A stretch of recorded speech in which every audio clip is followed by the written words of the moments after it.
Mga katongit, mga idol, ito na pala yung part 64 ng pagtuturo natin ng tongit. Pakipalo na lang po ako sa Facebook page ko, Henry Miñano Costello, yun lang po.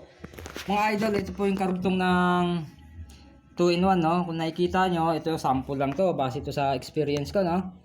Kunwari, ito yung barahan natin, mga idol. Bilang natin, 18, kung nakikita nyo, no? Dalawa buo natin sa taas. Ito ang lapag natin, try 5. Yung sa kabila, ito rin, mga idol, try 2.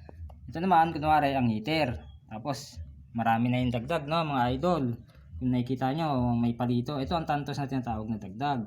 Ngayon, mga idol, ito kunwari ang heater, no. Kung makikita nyo barahan niya, walang buo, no, ang laki pa. Magdodrop po yan, mga idol. Ha? Kasi heater yan, halimbawa, ha. Pag nag-draw yan, mga idol, ang bilang natin, mga idol, no, 18 lang.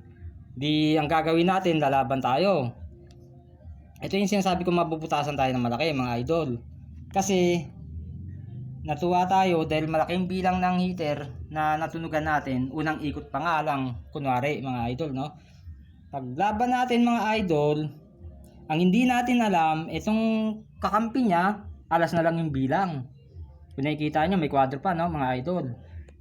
Ngayon, pag tayo lumaban sa kanya, lalaban din tong kakampi niya. Tayo ang mabubutasan doon kasi huli siya, eh.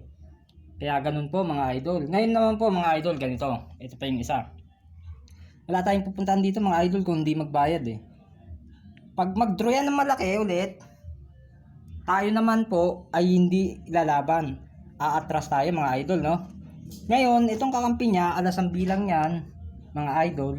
Ang gagawin niya, mga idol, aatras na rin yan. Hindi na sa atin papakita yung card niya. Kaya ma-hits ng malaki, mga idol.